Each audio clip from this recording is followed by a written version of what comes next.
আসসালামু আলাইকুম এভরিওয়ান, কি অবস্থা সবার, কেমন আছেন সবাই? আমি আলহামদুলিল্লাহ অনেক বেশি ভালো আছি।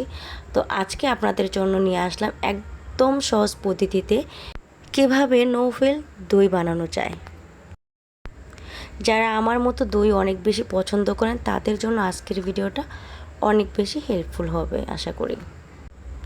সো এখানে আমি গরুর দুধ নিয়ে নিয়েছি এবং এই দুধটাকে কিন্তু অনেক ভালো মতো জাল দিতে হবে। আর এই দুধটা জাল দেওয়ার মাঝে যখন এইভাবে বলক চলে আসবে তখনই কিন্তু আমরা এখানে জাস্ট চিনিটাকে অ্যাড করে দেব। চিনিটা যে যার পছন্দ মতো দিতে পারেন। আমি যেহেতু একটু মিষ্টি দই বানাবো সেজন্য আমি একটু চিনিটাকে বেশি করে দিচ্ছি। মানে 1.5 কেজি দুধের সাথে আমি 2 কাপের মতো চিনি দিয়েছি। তো এখানে দুধটাকে খুব সুন্দর করে জাল দিয়ে দিয়েছি। আর এখানে আমি দইয়ের কালারটা যাতে সুন্দর আসে এর জন্য ক্যারামেলটা তৈরি করে নিচ্ছি। আর এই ক্যারামেলটা কিন্তু দইয়ের কালারটা অনেক বেশি সুন্দর আনবে। আপনারা চাইলে ফুড কালারও ব্যবহার করতে পারেন, বাট আমার ঘরে যেহেতু ফুড কালার ছিল না সেজন্য আমি জাস্ট ক্যারামেলটা বানিয়ে নিচ্ছিলাম।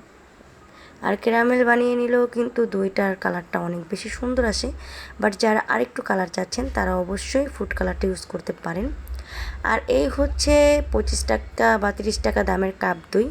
এটা লাগবে আপনাদের। এটা ছাড়া কিন্তু দই বসবে না। এটাকে সাধারণত দইয়ের বীজ বলে থাকি আমরা। তো এই দইটা ছাড়া কিন্তু দই একদম বসবে না। আর এটা খুব ভালো মতো ফেটে নিতে হবে যাতে একটু দানা দানা না থাকে। আর এটা ভালো মতো ফেটে নিয়ে আমরা দইয়ের মধ্যে দিয়ে দেব।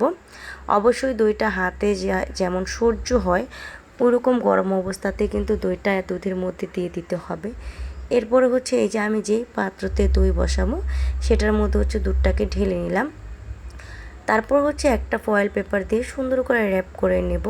আর অবশ্যই দুধটাকে একটু উপর থেকে ঢেলেছি আমি যাতে ফেনা ফেনা হয়। আর ফেনা ফেনা হলে কিন্তু দইটা দেখতে অনেক বেশি সুন্দর লাগে। আপনারা চাইলে নিচ থেকেও ঢেলে নিতে পারেন, এটা যার যার পছন্দ মতো।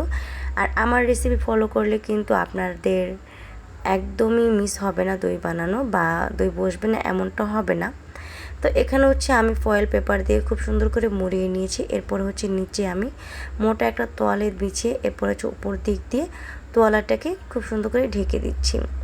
আর এটার উপরে আমি অবশ্যই আরেকটা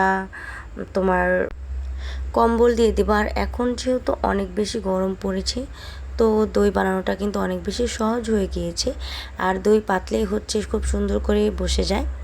তো এখানে আমি দেখো 5 ঘন্টার জন্য, 5 ঘন্টা না সরি প্রায় 6.5 ঘন্টার জন্য আমি ঢেকে রেখে দিয়েছিলাম।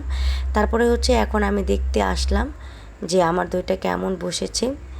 তো এই তো আমি এখন ফয়েল পেপারটাকে খুব সুন্দর করে খুলে নেব। এর মাঝে কিন্তু আমি আরেকবার চেক করেছিলাম তখন বসেনি। তো 6.5 ঘন্টার মধ্যে আমার কিন্তু একদম দইটা খুব সুন্দর করে বসে গিয়েছে। দেখতে পারছো তোমরা দইটা কিন্তু একদম পড়ছে না।